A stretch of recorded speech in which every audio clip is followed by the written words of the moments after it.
Hello, good evening everybody. आज हम एक टॉपिक लिए हैं इलेक्ट्रिकल में। वो एक डिवाइस है जिसको कैपेसिटर्स कहते हैं। ये बहुत ही यूजफुल होता है इलेक्ट्रिकल या इलेक्ट्रॉनिक सर्किट्स में, सब जगह यूज होता है। तो इसको हम पहले देखते हैं कि कैपेसिटर्स होता क्या है।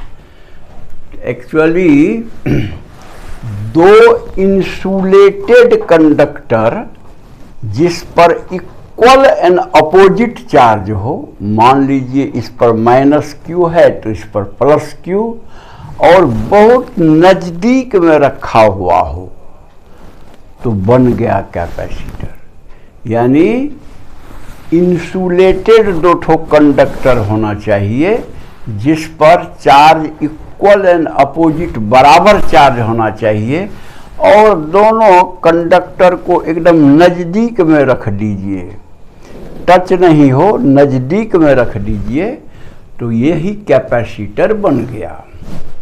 इसी अरेंजमेंट को हम लोग कैपेसिटर कहते हैं। अब है कि कैपेसिटर्स का यूज क्या है, तो देखिए बहुत यूज है। हम लिखे हैं capacitors are used in circuits of radio, computer या एनर्जी स्टोर करने के लिए ज़रूरत पड़ता है। स्टोर करके कैपेसिटर एनर्जी रखता है, और जब एनर्जी की कमी होती है तो वो सप्लाई कर देता है ताकि ऑपरेशन एकदम कंटिन्यूअस हो। Establish a desired field. Electric field different experiments में डिफरेंट टाइप का इलेक्ट्रिक फील्ड की आवश्यकता पड़ती है। तो वो इलेक्ट्रिक फील्ड कैसे बनाएंगे, तो कैपेसिटर के थ्रू हम लोग बना सकते हैं। डिफरेंट एक्सपेरिमेंट्स के लिए जैसा फील्ड चाहिए वैसा। अच्छा देखिए, ये बड़ा इंपॉर्टेंट हो रहा है, रिड्यूसिंग वोल्टेज फ्लक्चुएशंस इन इलेक्ट्रॉनिक पावर सप्लाई। सब तो हमारा आजकल इलेक्ट्रॉनिक डिवाइसेज ही है, उसमें अगर वोल्टेज फ्लक्चुएट होने लगा तो आपको रीडिंग गलत आएगा, ऑब्जर्वेशन गलत आएगा, तो उसको कंट्रोल करने के लिए ये कैपेसिटर का यूज होता है ताकि किसी तरह का फ्लक्चुएशन ना हो, कांस्टेंट वोल्टेज मिलता रहे। And in storing charge at low potential. ये भी बहुत इम्पोर्टेंट है कि कैपेसिटर जो है कम ही पोटेंशियल पर ज़्यादा चार्ज को स्टोर कर सकता है। तो ये आपका कैपेसिटर का यूज हो गया। अच्छा, तो मैं समझता हूँ ये समझ गए होंगे कि कैपेसिटर क्या है और उसका यूज क्या है। अब ये लीजिए कैपेसिटेंस ऑफ ए कैपेसिटर। तो कैपेसिटर का कैपेसिटेंस होता है। क्या होता है कैपेसिटेंस? कहता है देखिए, the property of a capacitor that characterises its ability to store energy is called its capacitance. मतलब कैपेसिटर का वह ये कैरेक्टर, स्वभाव, जिसके कारण से ये एनर्जी को स्टोर कर सकता है, उसी को हम लोग कैपेसिटेंस कहते हैं। अच्छा, अब देखिए हम लोग जो है चल रहे हैं, अब कैपेसिटेंस, कोई कैपेसिटर का कैसे हम कैलकुलेट कर सकते हैं। तो मान लीजिए कोई एक बर्तन है और उसमें हम बाहर से पानी डाल रहे हैं, तो पानी का लेवल बर्तन में उठते जाएगा। बिल्कुल ठीक इसी तरह अगर किसी कंडक्टर पर हम चार्ज देते जाएं तो उसका पोटेंशियल भी बढ़ते चलेगा। यानी charge is directly proportional to the potential, हम कह सकते हैं। और ये प्रोपोर्शनल को बराबर करने के लिए कांस्टेंट C से मल्टीप्लाई करते हैं हम, तो हो जाता है Q is equal to C into V, और यही हमारा बेसिक फार्मूला है कैपेसिटर का, जहाँ C जो प्रोपोर्शनैलिटी कांस्टेंट हमने लगाया है उसी को कहते हैं कैपेसिटेंस ऑफ द कैपेसिटर।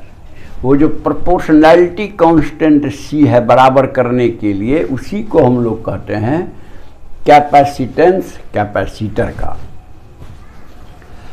वो कौन चीज पर डिपेंड करता है ये देखना बहुत जरूरी है। तो वो 3 चीज पर डिपेंड करता है। पहला है कि वो कंडक्टर जिससे कैपेसिटर बना उसका ज्योमेट्रिकल शेप साइज कैसा है, लंबा चौड़ा प्लेट है कि स्फेयर है, क्या है। तो ज्योमेट्रिकल शेप साइज नंबर 1 हुआ।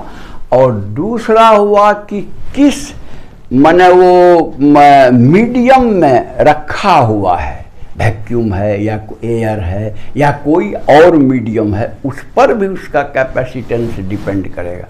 और तीसरा है कि नेबरिंग चार्ज वगैरह है तो वो भी इफेक्ट करेगा उसके कैपेसिटेंस को। इसलिए कैपेसिटेंस इन 3 फैक्टर पर डिपेंड करता है। अच्छा, अब कैपेसिटेंस का यूनिट डायमेंशन भी देख लीजिए। तो ये तो फार्मूला से हम लोग यूनिट निकालते हैं, C बराबर Q/V होगा। तो इसलिए SI यूनिट होगा कूलम्ब पर वोल्ट। अब कूलम्ब पर वोल्ट को ही फैराड कहते हैं, लेकिन फैराड बहुत बड़ा यूनिट है जो यूज जनरली हम लोगों के कॉमन वर्क्स में नहीं होता है। तो कौन कौन यूनिट यूज होता है? तो माइक्रोफैराड और पिकोफैराड। 1 माइक्रोफैराड होता है 10⁻⁻6 फैराड एंड 1 पिकोफैराड होता है 10⁻⁻12 फैराड। यही एक्चुअल हम लोगों का प्रैक्टिकल यूनिट है जो हम यूज करते हैं। जैसे पंखा उखा में जो आप कंडेंसर या कैपेसिटर, बात एक ही है, दोनों सेम चीज़ है, चाहे कंडेंसर कहिए चाहे कैपेसिटर कहिए।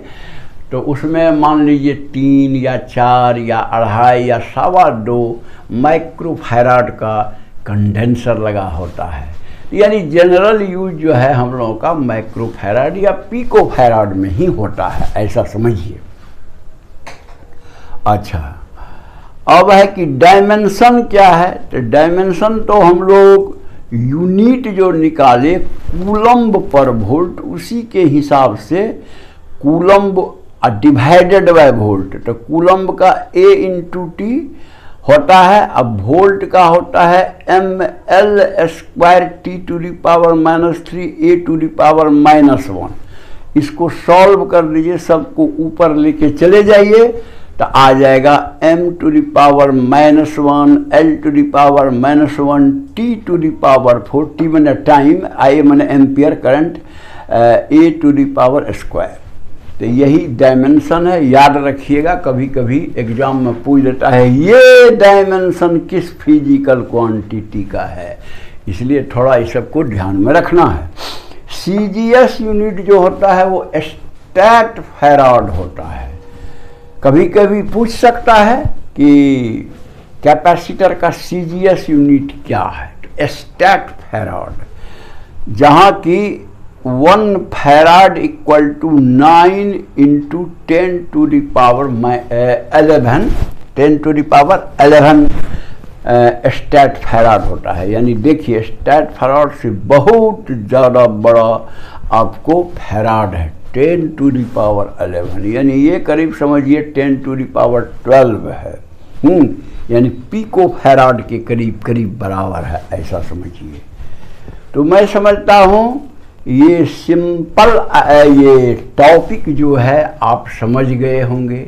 अगर आप लाइक करते हैं तो उसको लाइक कर दीजिएगा, और जो आदमी ये सब्सक्राइब नहीं किए हैं वो सब्सक्राइब करके बेल बजा दीजिएगा, ताकि आगे का सब वीडियो आपके पास पहुंचते रहेगा और आप उसको बढ़िया से स्टडी करके मैटर को समझ जाइए।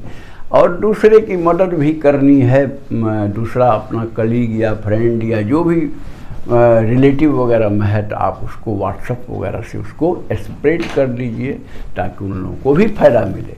That's all, thank you.